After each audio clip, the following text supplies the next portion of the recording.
আসসালামু আলাইকুম ওরহমতুল্লাহি ওবরাকাতুহু। আশা করি আল্লাহর অশেষ রহমতে খুব বেশি ভালো আছেন। আমিও আলহামদুলিল্লাহ ভালো আছি।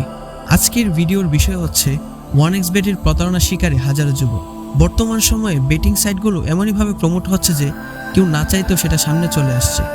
ইউটিউব কিংবা ফেসবুক বা অন্যান্য প্ল্যাটফর্ম যেখানে আপনি ভিডিও দেখেন না কেন, কোনো না কোনো বেটিং সাইটের অ্যাড আপনার সামনে আসবেই।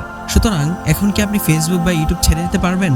তাহলে আপনার কি করা উচিত? আসলে জুয়া বা বেটিং একই কথা, সুতরাং এতে কেউ পার্থক্য করাটা সম্পূর্ণ ভণ্ডামি ছাড়া কিছুই নয়। যেখানে আল্লাহ তাআলা কোরআনে স্পষ্ট ভাষায় বলে দিয়েছেন, ইয়া আইয়ুহাল্লাযীনা আমানু ইন্নামাল খামরু ওয়াল মাইসিরু ওয়াল আনসাব ওয়াল আজলামু রিজসুম মিন আমালিশ শাইতানি ফাজতানিবুহু লাআল্লাকুম তুফলিহুন। সুতরাং এই আয়াতে কারিমা দ্বারা প্রমাণিত হয়েছে যে জুয়া বা বেটিং সম্পূর্ণ হারাম একটি পন্থা।